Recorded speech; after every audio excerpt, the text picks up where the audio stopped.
সে যদি হঠাৎ জানতে পারে যে তার বাবা আজ 12 বছর ধরে একটা জঘন্য খুনের অপরাধে যাবজ্জীবন কারাদণ্ডে দণ্ডিত আসামি, ভাবুন তো দেখি তখন তার মনের অবস্থাটা কি হয়। এই চিঠি আর সোনার সিগারেট কেসটা যার সেই খুনি, কোনো সন্দেহ নেই। সন্দেহ থাকবে না তখনই যখন জানতে পারবো হেমাঙ্গিনীর এই অবস্থা কথাটার মানেটা। এই মাত্র নবদ্বীপ থেকে ফিরে এসে শুনলাম যে হেমাঙ্গিনী কাল রাত্রে খুন হয়েছে। হেমাঙ্গিনী আমার আপন খুড়তুতো বোন স্যার। আমরা বংশে দুটি বেঁচে ছিলাম, সে আমার যে কত ছোট সেও। রিতা শিগগিরই দেখবি আর কি দেখবো? তোর সেদিনের বন্ধু। আমার এবার বন্ধু কোথায়? সেদিন যার সঙ্গে এক রিক্সা থেকে নামলি, কোথায় গেছিলি? ওই যে নিবারণ মাদার দোকানের সামনে। আমি যাদের চিনতে পারি তাদের চিনতে কখনো ভুল করি না। আপনার ডায়েরিটা কাল ফেলে এসেছিলেন সমাচার অফিসে। আমি ভাবছিলাম আপনাকে হোটেলে গিয়ে পৌঁছে দিয়ে আসি। থাক, আর ধন্যবাদ দেবার দরকার হবে না। এই ডায়েরিটা আমার খুব দরকারি। বাহ, দরকারি জিনিস অথচ যেখানে সেখানে ফেলে আসেন মনেও থাকে না। এমনি দিশেহারা।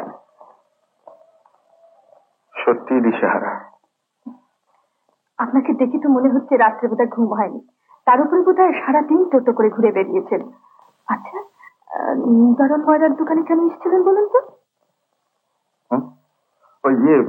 ওই সুশীল রায় বলে একজন ভদ্রলোকের খোঁজ করতে। তিনি আগে পুলিশ ইন্সপেক্টর ছিলেন। ও, তার খোঁজ পেলেন? না, উনি বললেন যে কালকে এরকম সময় আসতে, যদি খোঁজ পান তাহলে জানাবেন। আচ্ছা চলি, নমস্কার। নমস্কার। দাদু, দাদু, আমি মুখারাম নই শঙ্করী, দে মায় আমায় তবিল দাদি। আপনার মার বউ, তার তো একেবারে ফাঁক। আপনি সে তবিল নিয়ে কি করবেন? মা শঙ্করীর তবিল হচ্ছে গভর্নমেন্টের তবিল, বুঝলে? ও রামপ্রসাদই শুধু সার বুঝেছিল। ভক্তি বলো আর মুক্তি বলো, সরকারি তবিল একটা হাতে না থাকলে দুনিয়ায় কোনো সুখ নেই। তাই কবি অতি কষ্টে সকলের মুখে দিয়ে চেয়ে বলেছিলেন, দে মা আমায় তবিল দাদি। আপনার মার তবিল মারি থাকবে, কিন্তু একটা পরীক্ষা দিতে হবে। বলো, ফোন নাম্বার। সুশীল রায়, সিআইডি ইন্সপেক্টর। হেমাঙ্গিনীর কেস তদবির করেছিল জেল খাটা দারোগা। শক্তিগড়ের বাড়ি বেঁচে দিয়ে 17 নম্বর স্টেশন ধরে বাড়ি ভাড়া করে থাকতো। কেমন করে জানলেন? হাত বুঝে। মানে? মানে বছরখানেক আগে বাড়ি বিক্রির বিজ্ঞাপন বেরিয়েছিল সমাচারে। তাও আপনার মনে আছে? দেখছো মনে আছে, কাজী কোনো প্রশ্ন হয় না। আচ্ছা, এখন তিনি কোথায় আছেন? এখন তিনি ইহলোকে আছেন নিশ্চয়ই, যখন পরলোক গমনের কোনো খবরই পাইনি। কোথায় আছেন দাদু? 2 সপ্তাহ আগেকার সমাচার দেখো, তাহলে সব জানতে পারবে। দে মা আমায় তবিল দাদি, আমি মুখারাম নই শঙ্করী, দে মা আমায়। শঙ্কর বাবু, আসুন আমার সঙ্গে। কোথায়? আমাদের বাড়িতে। রোজ রোজ আমাদের বাড়ির সামনে দিয়ে ফিরে যাবেন তা হবে না।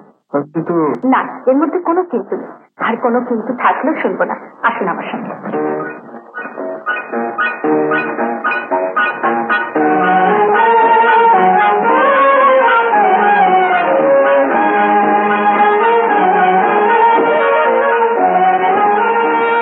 বসুন। কিন্তু এসব আপনি আসবেন বলে তাই আনিয়ে রেখেছি। কাল যে বললেন আপনাকে ঠিক এমন সময় নিবারণ আসতে বলেছে। দেখুন, একমাত্র মা ছাড়া এমন করে কেউ আমাকে বসিয়ে খাওয়ায়নি। কেন? আপনার বোন, স্ত্রী? আগে না, বোন আমার নেই, আর স্ত্রী আমার এখনো হয়নি। মায়ের আমি এক ছেলে। তাই না বসে খাওয়ালে খাওয়া হয় না। কেমন করে জানলেন? মেয়েদের মন এমন অনেক কথা বলে দেয় যাকে বোঝানো যায় না।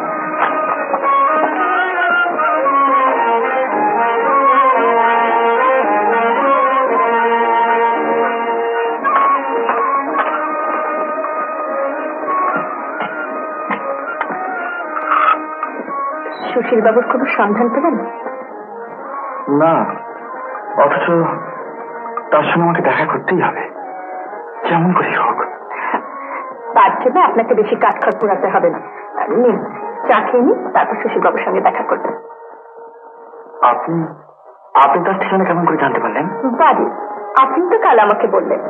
আপনার কথা শুনে মনে হলো আপনি খুব অস্থির হয়ে তার খোঁজ করছেন, তাই আমি সারা কৃষ্ণনগর খোঁজ করে আমি তার সন্ধান করতে পারিনি। আর আপনি আমার মুখের কথা শুনে কৃতিত্বটা আমার চেয়ে আমার দাদু মানে কৃষ্ণনগর সমাচারের সব জানতা ম্যানেজার বাবুরই বেশি। তার কথা ঠিক জানতে পারলাম সুশীলবাবু মাসখানেক আগে স্টেশনে পড়ে গিয়ে গুরুতরভাবে আহত হয়ে স্থানীয় হাসপাতালে আছেন। আমি নিজে গিয়ে তার সঙ্গে দেখা করে এসেছি। আঘাতটা গুরুতর হলো, এখন তিনি একটু ভালো আছেন।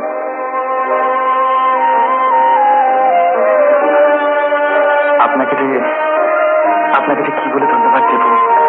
দেবেন না ধন্যবাদ, আমার পাওনা আটানার সঙ্গে এটাও না হয় যোগ করে নেবেন।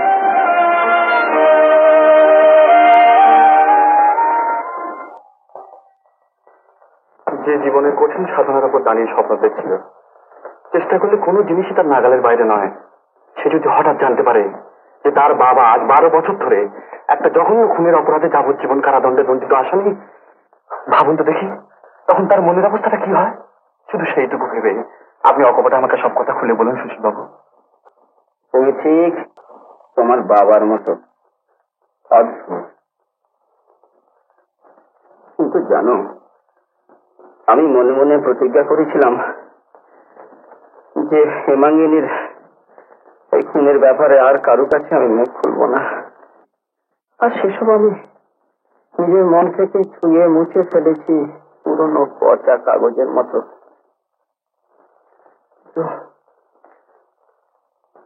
তুমি প্রশান্ত বাবুর ছেলে, আমারও তো দিন শেষ হয়ে গেছে, সব লাভ লোকসানের বাইরে চলে গেছি।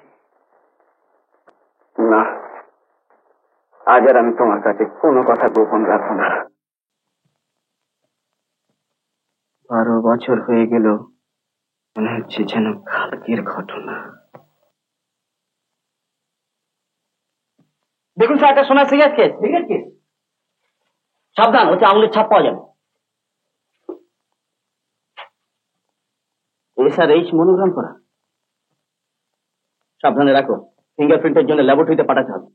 কিন্তু SRH মনোগ্রাম করা কোন সিগারেট কেস তো প্রমাণ হিসেবে আদালতে দাখিল করা হয়নি। না, দাখিল করা হয়নি, কিন্তু তার সঙ্গে একটা চিঠি পাওয়া গেছিল। স্যার, এখানে চিঠি পাওয়া গেছে, তলে কোনো নাম সই নেই। পড়ো তো। হেমাঙ্গিনী, তোমার সঙ্গে মাঝে মাঝে কখনো দেখা হয় অবশ্য, কিন্তু আমি ছাড়াও তোমার আর 2-4 জন পুরুষ বন্ধু আছে। কাজেই কেমন করে বুঝবো যে তোমার এই অবস্থার জন্য আমি দায়ী? যা হোক, ব্যস্ত হও না। সামনে 10 তারিখে দশহরার দিন সন্ধেবেলা আমি তোমার বাড়ি যাব। পিছনের দরজা খুলে রাখবে অতি অবশ্য, গিয়ে সব ব্যবস্থা করব। আশা করি এ ব্যাপার নিয়ে কোনো কলঙ্ক বা কুৎসার সৃষ্টি করবে না। তোমার ইন্স্যুরেন্স নিয়ে যাতে কোনো গোলমাল না হয় তাও দেখব। স্যার, এই চিঠি আর সোনার সিগারেট কেসটা যার সেই খুনি, কোনো সন্দেহ নেই। সন্দেহ থাকবে না তখনই যখন জানতে পারবো হেমাঙ্গিনীর এই অবস্থা কথাটার মানেটা কি। অবস্থা কথাটার মানে জানতে আর দেরি হলো না।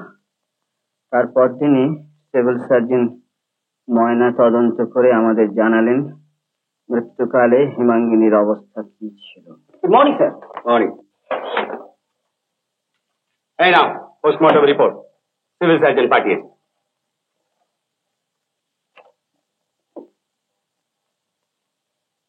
কি সর্বনাশ! মৃত্যুকালে হেমাঙ্গিনী 4 মাস অন্তঃসত্ত্বা ছিল। এতক্ষণে চিঠিটার একটা মানে পাওয়া গেল। এখন কি করবে ভাবছো? এখন দেখতে হবে স্যার যে হেমাঙ্গিনীর বাড়িতে সবচেয়ে বেশি কাজ যাতায়াত ছিল, কে হেমাঙ্গিনীর সবচেয়ে বেশি প্রিয় পাত্র ছিল, আর হেমাঙ্গিনীর এই অবস্থার জন্য দায়ী কে। চিঠিটা তার হাতের লেখা কিনা এবং সিগারেট কেসটা তার কিনা ভালো করে বুঝে দেখো।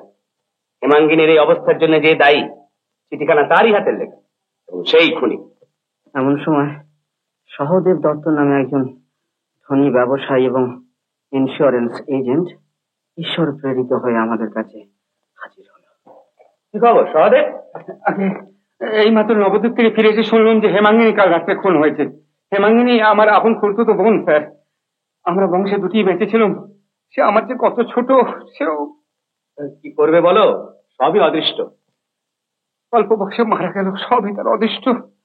কিন্তু সৎকারের জন্য তার মৃতদেহটা দেবার ব্যবস্থা করে দিতে হবে স্যার। তার জন্য আটকাবে না, আমাদের কাজ হয়ে গেছে, ও হাসপাতালে গেলেই তুমি মৃতদেহ পাবে। আমরা হাবাতের ঘরে জন্মাইনি স্যার। বাড়ি ঘর দৌড় সম্পত্তি ইন্স্যুরেন্স নিয়ে হেমাঙ্গিনী লাখ টাকার মালিক ছিল। আমি তার একমাত্র আত্মীয় আর উত্তরাধিকারী। আমি 5,000 টাকা পুরস্কার দেবো স্যার, যে হেমাঙ্গিনী হত্যাকারীকে ধরিয়ে দিতে পারবে। এ তো খুব ভালো কথা, আমি আজই পুরস্কার ঘোষণা করে দিচ্ছি। একটা কথা জবাব দাও তো সহদেব, কোনো কিছু গোপন না করে, তাহলে খুনিকে ধরা সহজ হবে। আচ্ছা, হেমাঙ্গিনীর সঙ্গে ইদানিং কার বেশি আলাপ ছিল? আগে সে অল্প বয়সে বিধবা হয়েছিল। 2-4 জন পুরুষ বন্ধু তার ছিল বটে, আমরা কোনোদিন আপত্তি করিনি, যা করে সে খুশি হয় তাই করুক।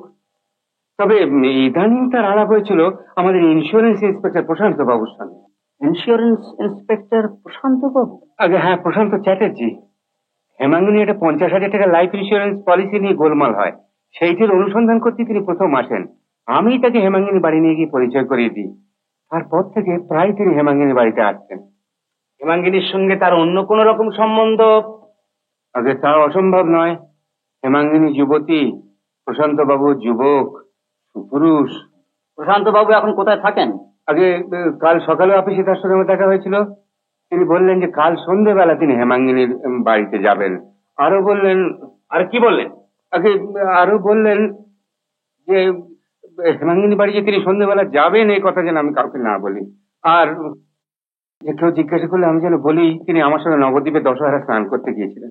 অত তিনি জাননি কৃষ্ণনগরী ছিলেন? আগে হ্যাঁ, আমি এইমাত্র তার হোটেল হয়ে আসছি, শুনলাম তিনি কাল রাত্রে ট্রেনে কলকাতায় চলে গেছেন। কাল রাত্রে ট্রেনে কলকাতা চলে গেছেন? আচ্ছা, আর একটা কথা, প্রশান্তবাবু ছাতি ব্যবহার করেন? আগে না, ছাই রঙের বর্ষাতি আর টুপি। সুশীল, প্রশান্ত ইজ আওয়ার ম্যান, তাই গ্রেপ্তার করার সমস্ত ব্যবস্থা কর। হেমাঙ্গিনীর মৃত্যুর দিন সহদেব কৃষ্ণনগরে ছিল? না, তখন সে নবদ্বীপে দশহরা স্নান করতে গিয়েছিল। অবশ্যই এসপির কাছে সে সেই কথাই বলে। কিন্তু তার কথা সত্যি কিনা এটা অনুসন্ধান করা হয়েছিল? অফিসিয়ালি হয়নি। তারপর আমরা প্রশান্ত বাবুকে গ্রেফতার করে সোজা কৃষ্ণনগরে নিয়ে আসি। এরকম আরো অনেক সিনেমা দেখতে হলে ডাউনলোড করুন ক্লিক অ্যাপ।